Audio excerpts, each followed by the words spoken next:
all night long.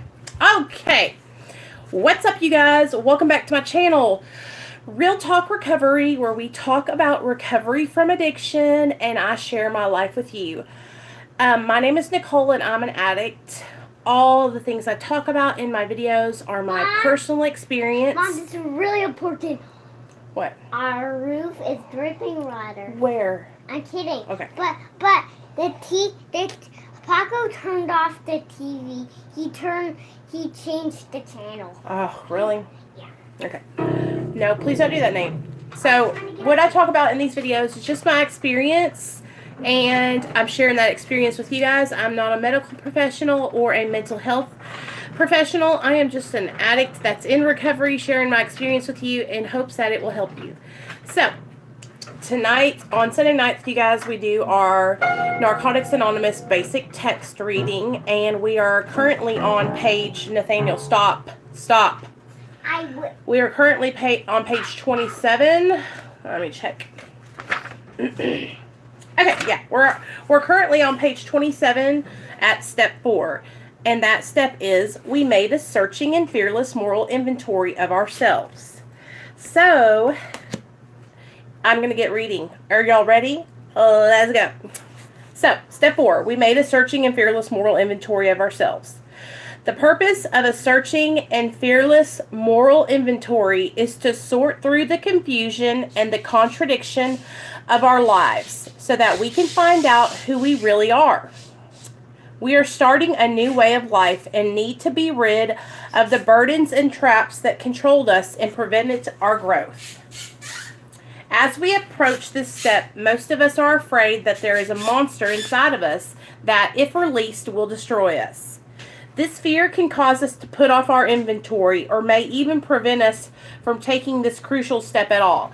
Okay, so that's what when I talk to you guys about how I hear people say that they're so afraid to do their 4th step, that it's the hardest step in the whole 12 steps, and that they're just, they don't want to do it. I'm going to be completely honest with you guys. The 4th step is just the only step that you have to do like a lot of, for me, it was like I had to do a lot of writing. Okay, I've done 3 4th steps.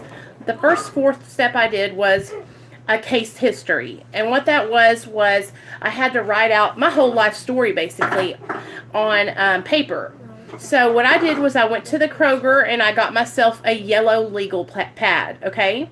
And I filled that legal pad on each page, front and back, the whole thing. And I wrote my story of my life from beginning to end, from the time I was born till today, okay?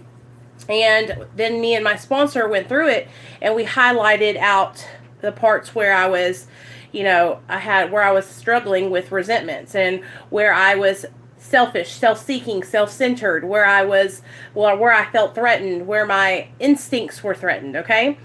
That was the first time I did a 4th step, and that was the most difficult 4th step I've ever done, and it was because I had to write out my life story.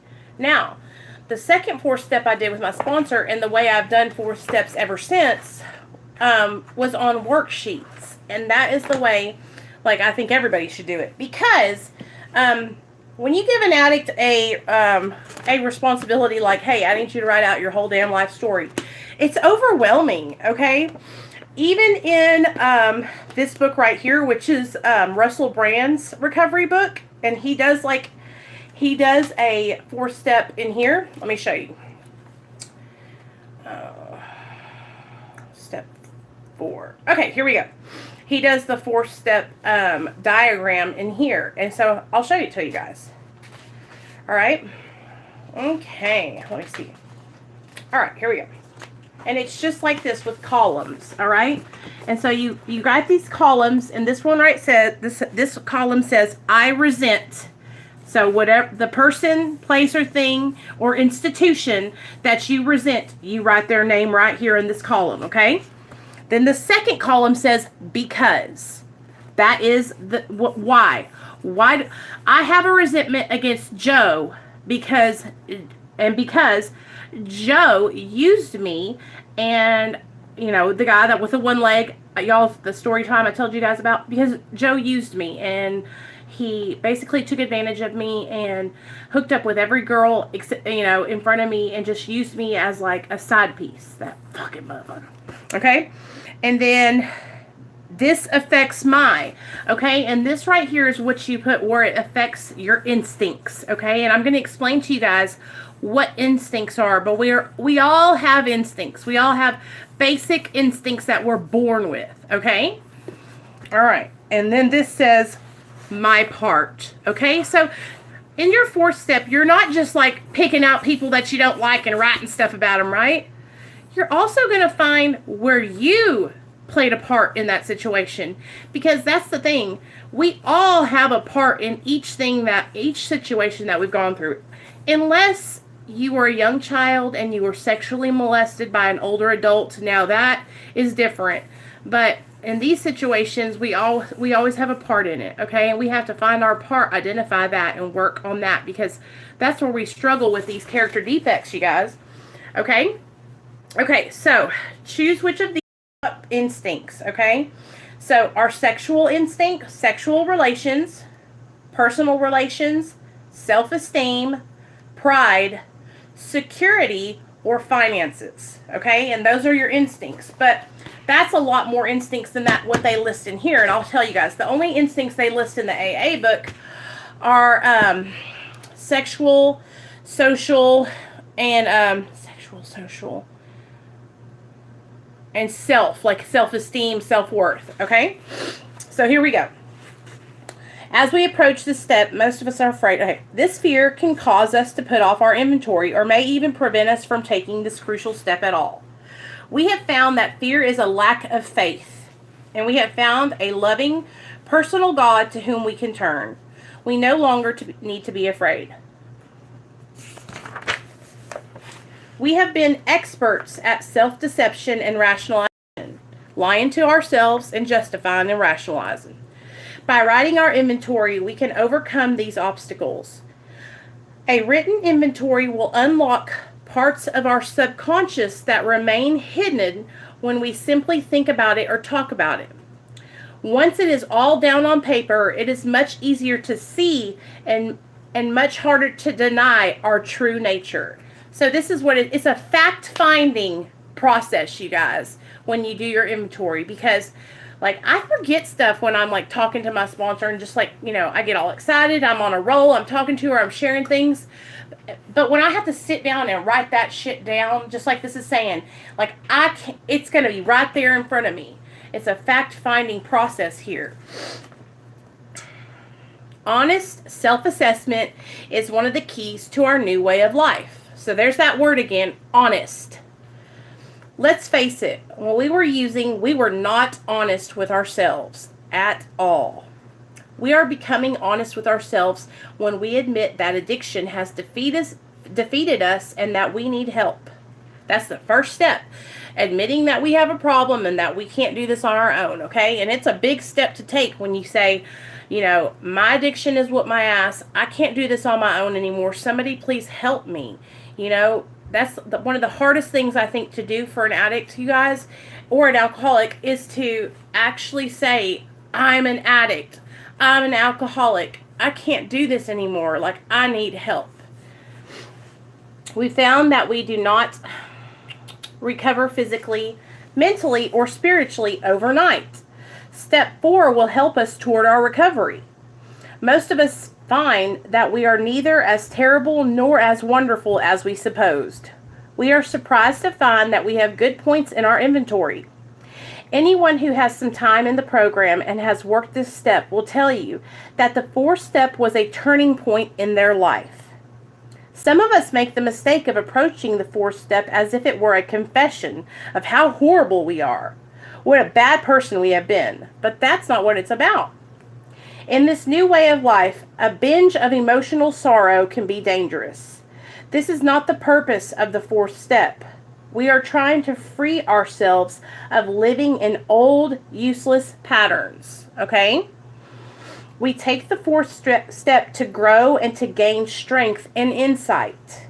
We may approach the 4th step in a number of ways. To have the faith and courage to write a fearless inventory. Step 1, 2 and 3 are necessary preparation. It is advisable that before we start, we go over the first 3 steps with a sponsor. We get comfortable with our understanding of these steps. We allow ourselves the privilege of feeling good about what we are doing. We have been thrashing about for a long time and have gotten nowhere. Now we start the 4th step and let go of fear. We simply put it on paper to the best of our present ability. Okay, so I remember when I was first getting started on my worksheets with my sponsor, and I was in the car with my friend Krissy, and we were talking, and she was telling me about her 4th step, and we were just going and going. We were on our way to a meeting or something, and I remember telling her that this is my old way of thinking, that I felt like I had to do the step perfect, right? Like, missed the beginning. What is step 4? Step 4 is we made a searching and fearless moral inventory of ourselves. I was like thinking that I had to do the steps perfectly, you guys. Did you know that there's no perfect way to do the steps? Like, the fact of the matter is, if you're taking the time and the effort to work the steps and get with your sponsor and write down the stuff you're supposed to be doing and reading your literature and going and taking that effort, it's the action that you're doing it, you guys. Like, that's really what this is about. There's no right or wrong way. There's an outline, okay? But there's no like, hey, you're going to get an A+. There's no grade, you know? Like, if you're taking, like this says, you're putting it down on paper. Right? And so let me go over this again so I can show you real fast, Heather, because I know you just got here. I'm going to show you a diagram of what the 4th step worksheets look like. So if you ever want to or need them, this is what the diagram of what a 4th step looks like. Okay? So these are columns. 1, 2, 3, and 4. Okay? 4 columns. In the first column, it says, I resent, okay? You write down the person, place, or institution or thing, that you resent. I resent Bob. I resent Walmart. I resent the bank because they charged me with felonious checks, okay? Anything right here. The person, place, thing, or institution, okay? Because, the reason why. Because they pressed charges on me for writing felonious checks. Because he broke up with me. Because he cheated on me. Okay? It could be, okay, for instance, I was like really promiscuous and cheated on every boyfriend I ever had until I met Neil. And I had to write down in this spot, like a lot of times, because I cheated on him and got caught. It was something that I got in trouble for, and I had to write down my part in it, which was me being promiscuous. So, okay? And then this affects and right here, you write down what instincts that this affects, okay? We all have instincts that we're born with. Social, sexual, and financial instincts, okay? Right here, it lists out the instincts. Pride, self-esteem, personal relations, sexual relations, ambitions, security, and finances, okay? And then it says, choose which of these are relevant for the 4th column, which is, the 4th column is my part, okay? How was I making mistakes, selfish, dishonest, self-seeking, fearful, okay? So that would be your part in the resentment, okay?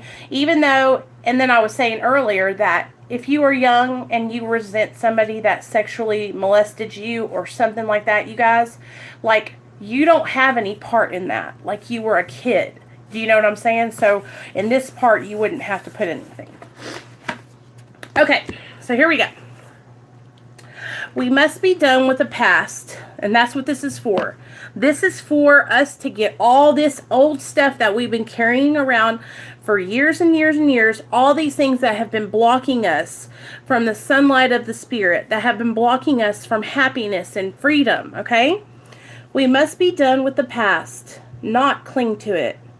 We want to look our past in the face, see it for what it really was, and release it so we can live today.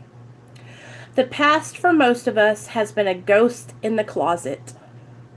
We have been afraid to open that closet for fear of what the ghost may do to us.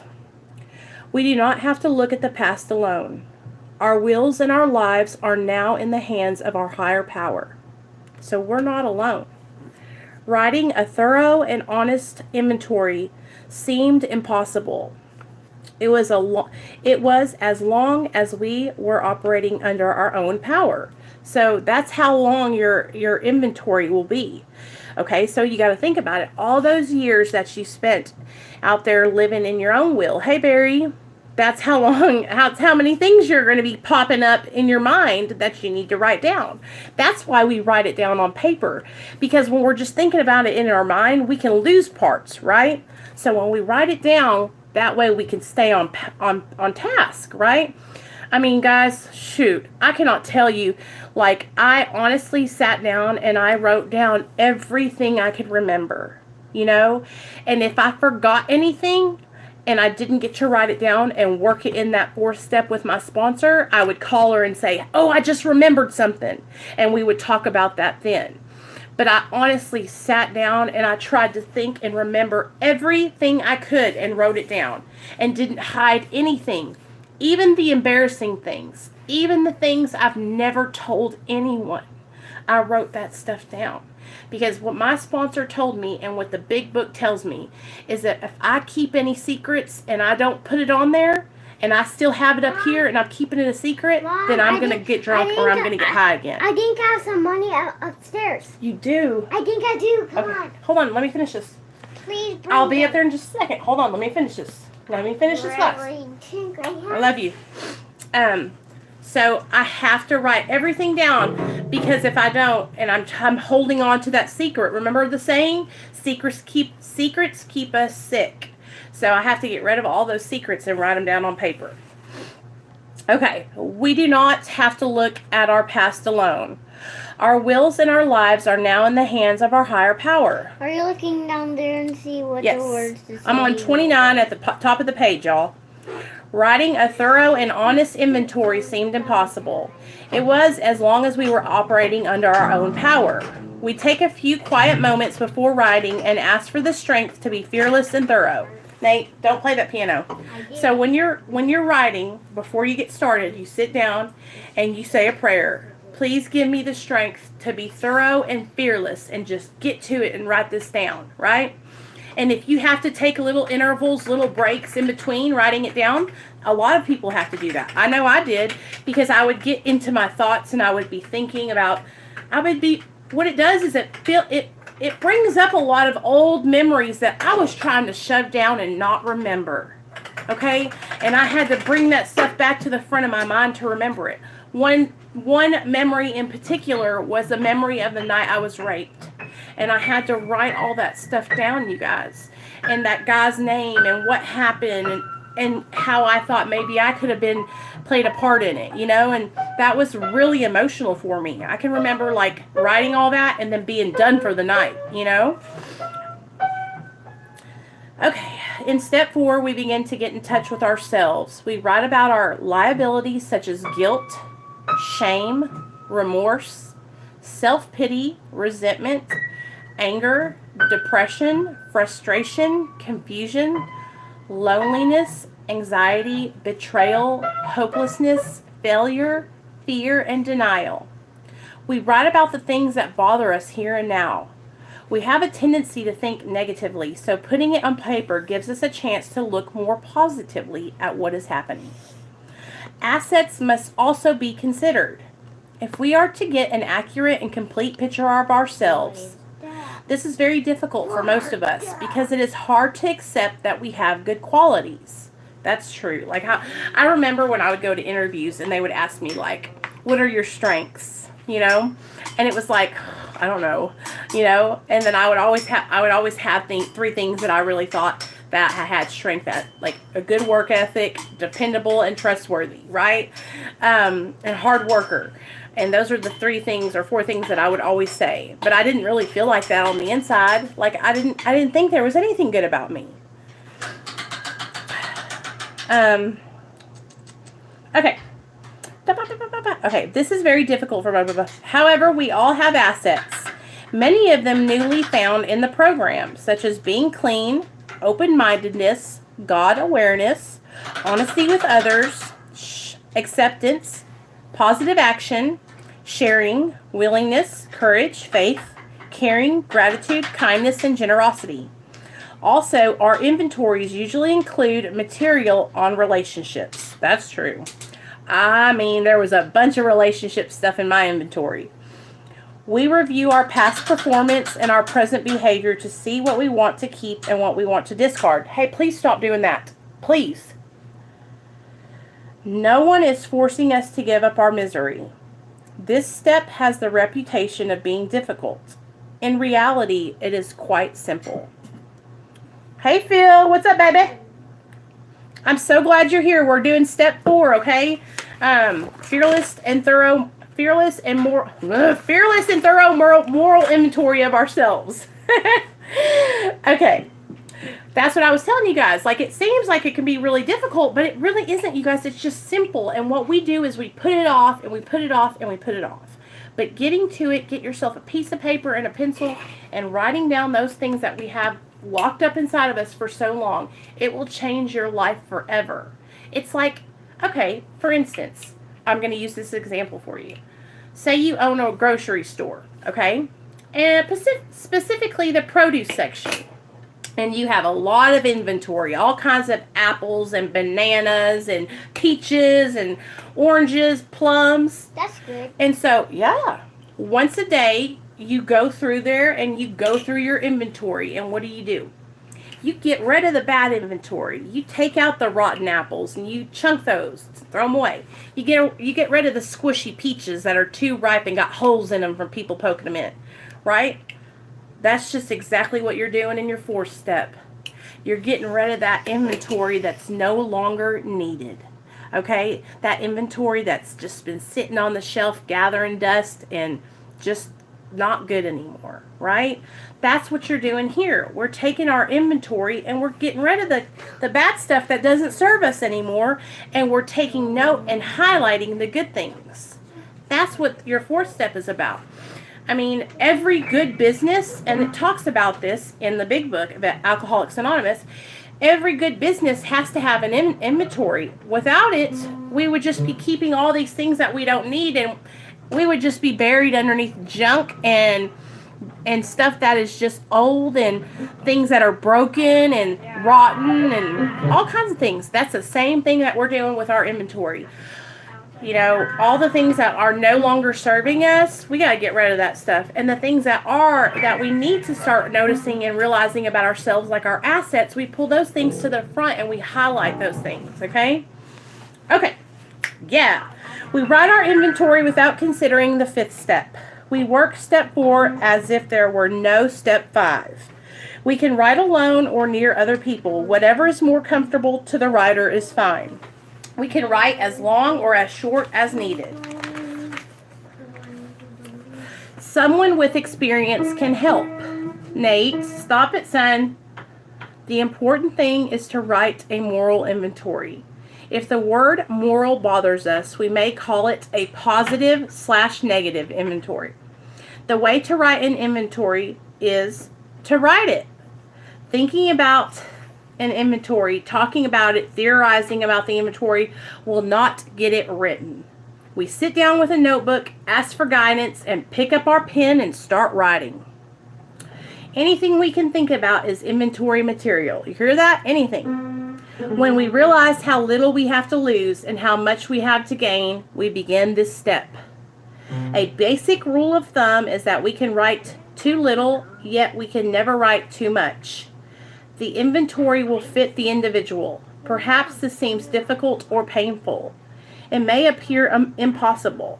We may fear that being in touch with our feelings will trigger an overwhelming chain reaction of pain and panic. We may feel like avoiding an inventory because of fear or failure. When we ignore our feelings, the tension becomes too much for us. The fear of impending doom is so great that it overrides our fear of failure. An inventory becomes a relief because the pain of doing it is less than the pain of not doing it. We learn that pain can be a motivating factor in recovery. Sorry, guys.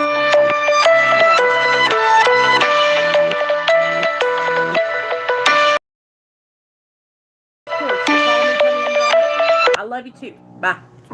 Okay, sorry guys. An inventory becomes a relief because the pain of doing it is less than the pain of not doing it. We learn that pain can be a motivating factor. Thus, facing it becomes unavoidable. Every topic of step meeting seems to be on the 4th step, or doing a daily inventory. Through the inventory process, we are able to deal with all the things that can build up.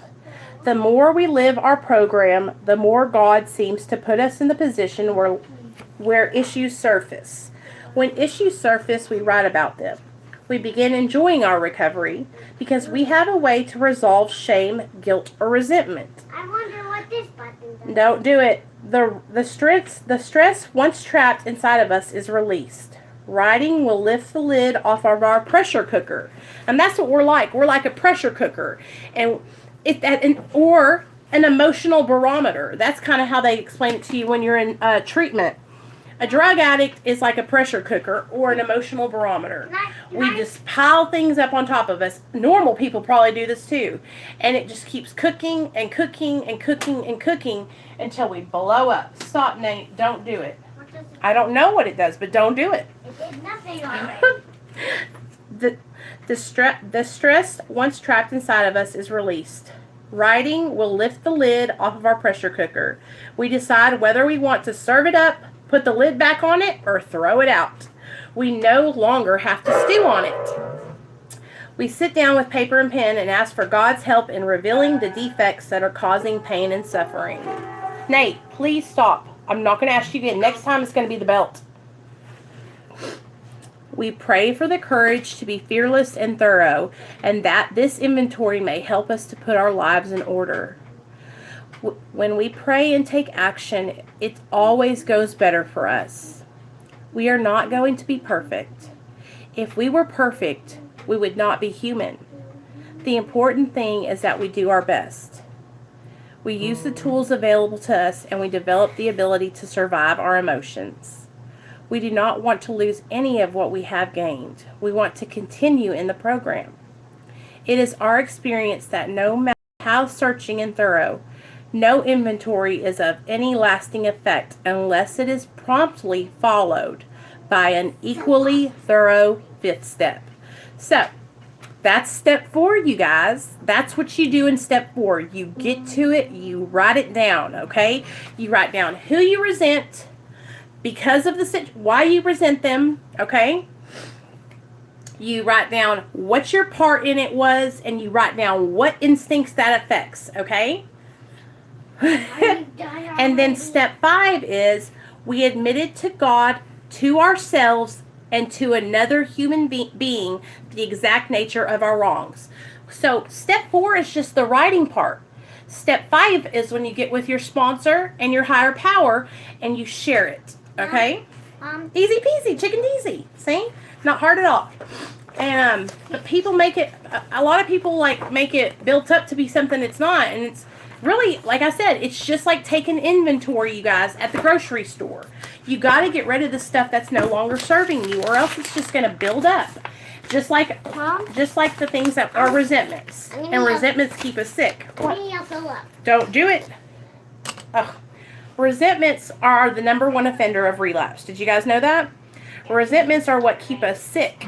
And when we come into recovery, we got all these resentments piled up inside of us, okay? Resentments against our parents, our family members, maybe brothers and sisters, maybe significant others, maybe, jobs that we lost, or, so many different things, you guys.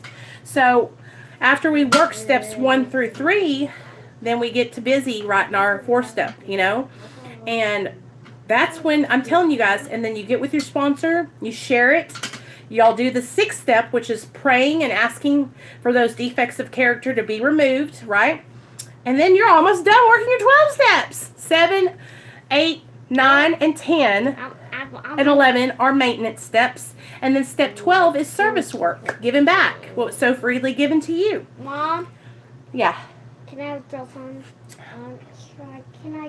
So I'm gonna cut this one short tonight, you guys, because I'm gonna call Neil back and see what's going on. But I really want you guys to understand something. Like, your fourth step is not anything to be afraid of. In fact, it's going to be like something, like I said, for you to get rid of the things that are no longer serving you, for you to get free from those feelings of resentment, self-pity, selfishness, self-centeredness, hurt, pain, and let go and let go and let God. Let go and let your higher power. So I hope you guys understood that, and I really hope that I hope that you guys like get what I'm saying, and that I was able to like show you here in this diagram and to explain it to you to where you understood a little bit better. But I hope that if you're like dragging your ass on doing your fourth step, I hope you guys that this will inspire you to get busy and start writing it, because once you get that done, I'm telling you, it's going to be like a weight is lifted off your shoulder. Okay? All right. I feel a lot better, too, that I got to talk to you guys earlier today. So thanks for listening to me vent, and I love you guys. And I will see you guys Tuesday for our big book study. Bye. Mom, yeah. will I be good?